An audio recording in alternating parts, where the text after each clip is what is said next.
Hoje, dia 22 de outubro de 2020, passou a ser possível para os investidores, de maneira geral, investirem numa coisa chamada BDR. Nesse vídeo aqui eu quero explicar o que significa BDR e talvez ver se isso aqui interessa para você. That's all right.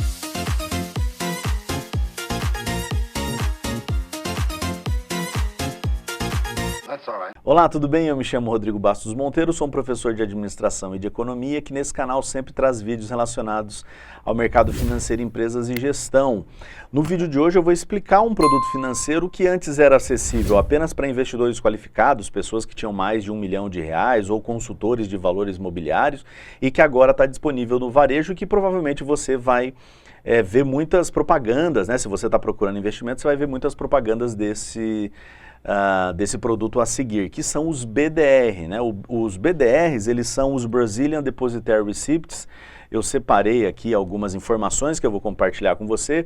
E como é que funciona? Eles são recibos de ações correspondentes a ações negociadas fora do Brasil, tá? Então, como que acontece? Um banco de investimento vai lá, por exemplo, vou pegar o mercado norte-americano como exemplo durante todo o vídeo, mas não que sejam só papéis listados nas bolsas de valores norte-americanas. Pode ser na bolsa alemã, na bolsa chinesa, na bolsa japonesa, enfim, francesa.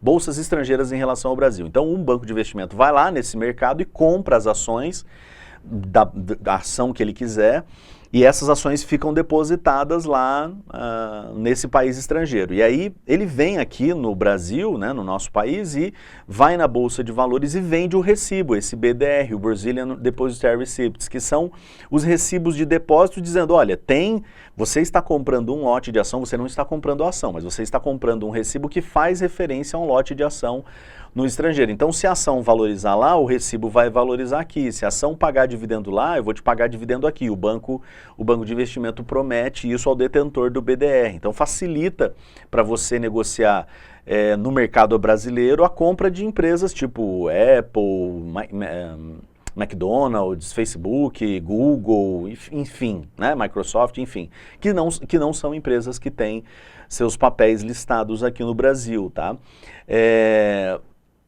Essa venda desse recibo aqui pode acontecer de duas maneiras. Uma maneira é o que a gente vai chamar de os BDRs patrocinados, né? Os BDRs patrocinados são aqueles em que as empresas têm vontade realmente de vender as suas ações no Brasil. Elas querem, de fato, que os brasileiros, né, que os investidores que colocam dinheiro em bolsa de valor aqui no Brasil, que eles tenham as empresas deles como referência. São 6 atualmente quando eu gravo esse vídeo, né, no dia 22, provavelmente pode até ser que aumente, porque o mercado tende a ficar mais líquido, com mais investidores tendo esse produto à disposição. Então tem 5 investidores, tem 5 empresas aqui, essas empresas de fato quiseram. Então elas se associaram ao banco de investimento e elas garantem que vão entregar demonstrativos contábeis, que vão entregar informações de tal maneira que os clientes possam assessorar. E existem, aí sim, a maior parte são os BDRs não patrocinados. O que significa isso? Que é uma iniciativa do próprio banco de investimento, não é a empresa, não é a 3M, a Adobe, a Apple, a Alibaba, que estão, American Airlines, não são estas empresas que estão interessadas de vender as suas ações aqui no Brasil. Ao contrário, são os bancos de investimento que foram lá, nesse caso em empresas norte-americanas, compraram essas ações e estão vendendo aqui sem, digamos assim, que a empresa se comprometa em municiar de informações o mercado local. Aí é o banco de investimento que se responsabiliza por isso, tá? Só que da mesma maneira que os patrocinados, o recibo continua fazendo referência às ações negociadas lá fora, né? Então ele vai viver a expansão ou retração do mercado internacional. Tá? Então essa aqui é uma notícia do UOL, né? A partir de hoje o pequeno aplicador pode investir em empresas estrangeiras, e eu queria mostrar algumas coisas interessantes para você. Por exemplo, aqui está demonstrando que o Ibovespa caiu 13,8% esse ano, é verdade, e que o BDRX, que é um fundo de investimento com as principais ações que de BDR, com os principais BDRs, com os principais recibos vendidos no Brasil, que ele subiu 40,1%. E o que isso significa? Significa que as ações lá, né, nos mercados estrangeiros subiram tanto, elas subiram, se você pegar a variação da Coca-Cola, a variação do Facebook, do Google, da Apple, você vai ver que subiram bastante, mas o que acontece é que você tem uma valorização do câmbio. O câmbio acabou,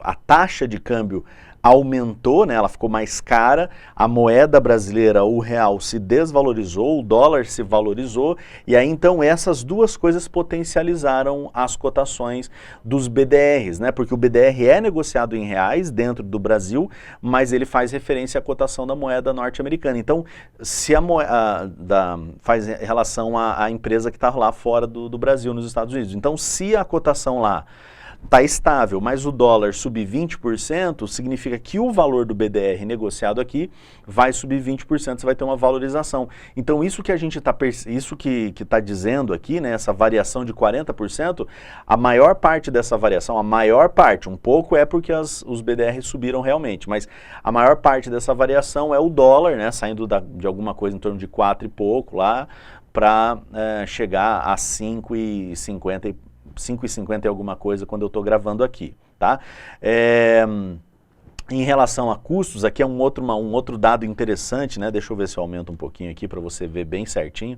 Em relação aos impostos, quer dizer, né? Você tem impostos entre 15% e 22% sobre o ganho de capital. O ganho de capital é você comprar mais baixo e vender mais caro, né? Então você vai ter ganho. É ganho da cotação da ação, né? Referente ao BDR.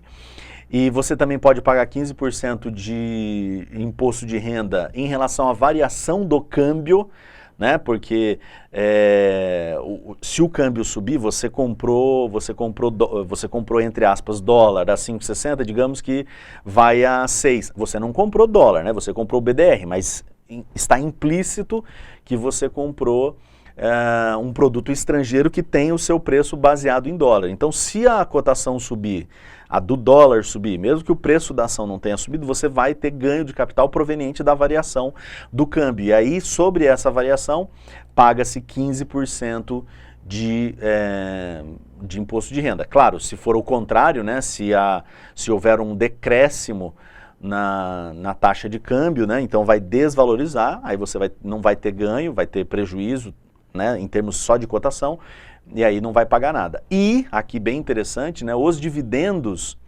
pagam 27,5%. No caso brasileiro, isso aqui é bem diferente da nossa economia, né, porque aqui quando a gente é sócio de uma empresa e recebe dividendos da empresa, você não paga nada de imposto de renda, o dividendo é isento.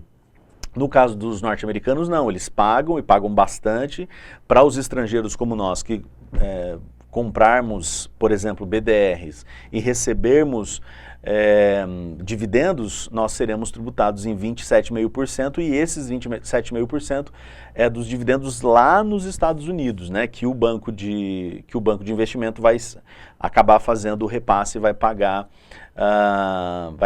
o imposto de renda lá. Então é um produto interessante, né? Tem tido muita fuga, digamos assim, de capital para os Estados Unidos, especialmente para os Estados Unidos, por conta da e por conta disso a taxa de câmbio está subindo.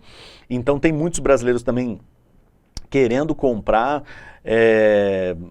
ações fora do Brasil, e aí essa é uma contrapartida, digamos assim, é o órgão regulador mais a Bolsa de Valores pensando em como impedir, digamos assim, que os brasileiros vão para fora, né, com os seus recursos, e aí se mantenham aqui mesmo que eles queiram se expor a um mercado mais capitalizado, como é o mercado norte-americano. De novo, não só empresas norte-americanas, mas elas são as principais alternativas que você vai encontrar aqui nessa lista infinita, né? Que tem um monte de empresas aqui, Archer Daniels Midland, né? A ADM, enfim, toda a Autodesk, todas as empresas que você conhece aí, que são relevantes, digamos assim, norte-americanas, espanholas, francesas, estão disponíveis. Então, aumenta muito a chance, o número de papéis disponíveis para o investidor institucional. Beleza? Então eu espero que você tenha gostado aí. Se tiver alguma dúvida, comenta aqui que a gente vai se falando. Um grande abraço, a gente se vê.